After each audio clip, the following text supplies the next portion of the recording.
एक बार एक माली ने एक बंजर ज़मीन पर एक पौधा लगाया। उसने अपने दिन का चैन और रातों की नींद सब कुछ उन पौधों की जड़ों में डाल दी।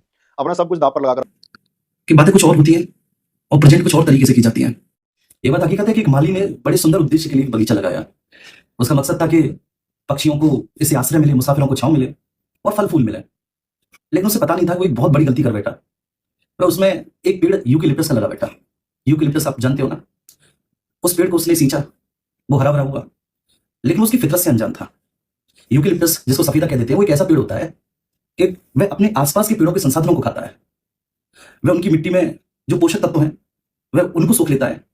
ग्राउंड वाटर को वह इतनी बुरी तरह से सोखता है कि आसपास के जो पेड़ पौधे होते हैं उनके लिए संसाधन नहीं बचते।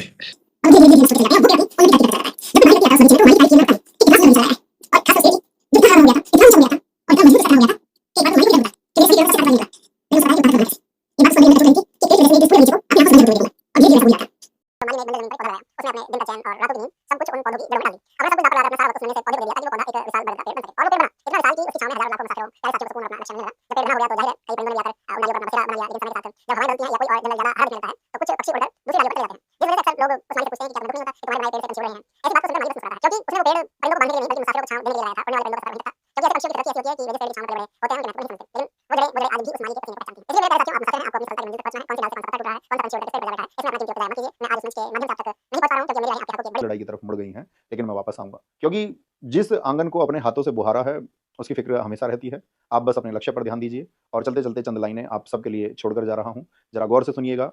मैंने तो एक छाँव चुनी थी धूप में तपते पैरों के लिए, वो दरख्त लगाया था मैंने बस आने-जाने वालों के लिए। अब शाखों से उड़ते पंछियों पर मैं भला क्या मलाल करूँ, जो अपनी फितरत से मजबूर उन पर क्या सवाल करूँ। हमें कोई मलाल नहीं दरख्त की किसी शाख के खाली हो जाने से, हमारी फ़िक्र तो बस इतनी है कि कोई मुसाफिर, कोई प्यारा साथी ना भटके अपने ठिकाने से। नींव के पत्थर कभी इस बात का शोर नहीं मचाते कि उन्होंने कितनी मंजिलों का भार उठाया है। वो बस अपनी बनाई हुई इमारत को देखकर भीतर ही भीतर मुस्कुराते हैं। पिछले कुछ दिनों से आप लोगों के बहुत से संदेश मुझ तक पहुंच रहे हैं। कुछ हलचल है, कुछ बदलाव